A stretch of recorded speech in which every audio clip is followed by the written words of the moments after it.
ताजमहल के रहस्य में सबसे पहला रहस्य तो ताजमहल की नींव से ही जुड़ा हुआ है।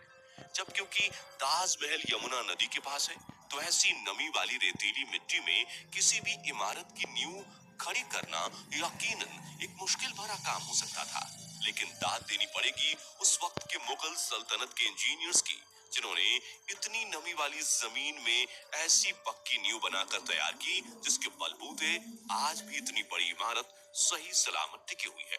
दरअसल ताजमहल की नींव बनाते समय ताज के चारों ओर बहुत से कुएं खोदे गए। इन कुओं में ईंट पत्थर डालकर इन पर आबनूस और महोगनी की लकड़ियों से ताजमहल की फाउंडेशन बनाई गई। ये कुएं ताज की नींव को मजबूत बनाते हैं।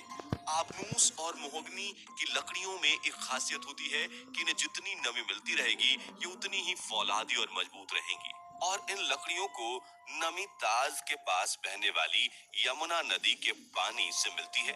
यमुना के पानी का स्तर हर साल घट रहा है और लकड़ियों में नमी की कमी आ गई है। यही वजह है कि सन 2010 में ताज में दरारें देखी गईं। दोस्तों, आपने देखा होगा कि ताजमहल के आसपास के चारों मीनार एक दूसरे से परपेंडिकुलर खड़े हैं। मतलब यहाँ की ताजमहल की जो चार मीनारें हैं, ये बिल्कुल सीधी नहीं खड़ी हैं, बल्कि चारों बाहर की तरफ हल्की सी झुकी हुई हैं। और इन्हें ऐसा ही बनाया गया था ताकि भूकंप जैसी आपदा आने पर अगर ये गिरे भी तो बाहर की तरफ गिरे। दरअसल ऐसा इसलिए किया गया है कि अगर कभी जोर का भूकंप आता भी है तो वह चारों मीनार ताजमहल से दूर जाकर गिर जाएं और इस तरह भूकंप के झटके ताजमहल तक पहुंचने से पहले ही इन मीनारों में ऑब्जॉर्ब हो जाएं और ताजमहल को कोई नुकसान ना पहुंचे। नंबर 20, हजारों टूरिस्ट जो ताजमहल देखने आते हैं, वो ये नहीं जानते कि वो जो सामने देख रहे हैं वो ताज का पिछला हिस्सा है। दरअसल जो शाही दरवाजा है वो नदी के किनारे दूसरी तरफ है। आज ज्यादातर टूरिस्ट ताज को वैसा नहीं देख पाते जैसा कि शाहजहां चाहते थे। मुगल काल में ताज तक पहुंचने के लिए नदी ही एक मुख्य रास्ता थी और ये एक तरह का हाईवे था। बादशाह और उनके मेहमान नाव में बैठकर यहाँ आते थे। नदी के किनारे एक चबूतरा हुआ करता था। नदी बढ़ती गई और वो बहुत पहले ही नष्ट हो गया। बादशाह और उनके मेहमान उसी चबूतरे से ताज आया करते थे। नंबर 19, दोस्तों, ये कहा जाता रहा है कि शाहजहां ने ताजमहल बनाने वाले वर्कर्स के हाथ कटवा दिए थे, लेकिन ये बात एक अफवाह जैसी लगती है क्योंकि इस बात का कोई प्रमाण मौजूद नहीं है। बहुत से इतिहासकारों का मानना है कि शाहजहां ने वर्कर्स और कारीगरों को जिंदगी भर की पगार देकर उनसे इकरारनामा लिखवाया था कि वो ऐसी कोई दूसरी इमारत नहीं बनाएंगे, क्योंकि 20,000 वर्कर्स जिन्होंने ताजमहल बनाया था, क्या एक ही दिन में उन सबके हाथ काटना मुमकिन लगता है? क्या सबको एक एक करके बुलाया गया कि आओ, यह दिन इतने मजदूर के हाथ काटेंगे और उस दिन इतने मजदूर के हाथ काटेंगे? अगर ऐसा होता तो जैसे ही हाथ कटने शुरू होते तो बहुत से मजदूर भाग खड़े होते और हिस्टोरिकली देखा जाए तो इस चीज का जीरो एविडेंस है।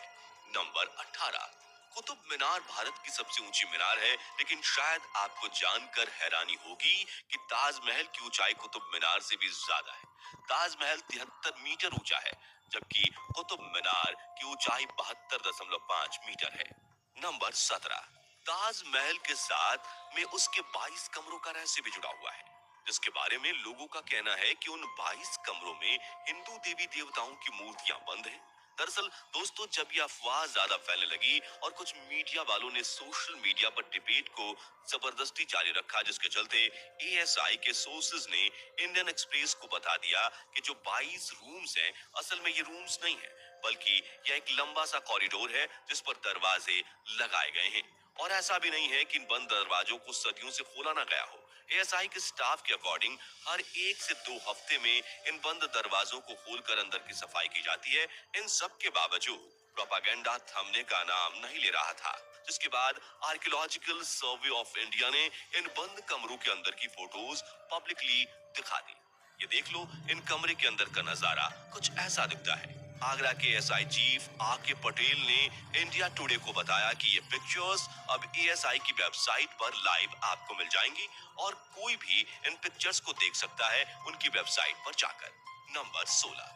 दोस्तों, बिना सीमेंट के आखिर इतना बड़ा मॉन्यूमेंट खड़ा कैसे हो गया, जबकि सीमेंट का आविष्कार 1824 में एस्पुदीन नाम के एक इंटेलिजेंट इंसान ने किया था, जो कि इंग्लैंड में रहते थे। और इन्होंने ही दुनिया का सबसे पहला सीमेंट कंपनी बनाया था, जिसका नाम था पोर्टलैंड सीमेंट। और ताजमहल का कंस्ट्रक्शन 1631 में शुरू हुआ और 1648 में जाकर पूरा भी हो गया, लेकिन बिना सीमेंट के ही ये खड़ा हो चुका था, जिसे आज तक एक भी खरोंच नहीं आई। दरअसल सीमेंट के इन्वेंशन से पहले कंस्ट्रक्शन के लिए खास तरह का पेस्ट इस्तेमाल किया जाता था, और ताज महल को बनाने में जो सीक्रेट पेस्ट का इस्तेमाल होता था, उसमें गुण, बतासा, बेलगरिका, पानी जैसी और भी बहुत सारी चीजों को डालकर पेस्ट बनाया जाता था।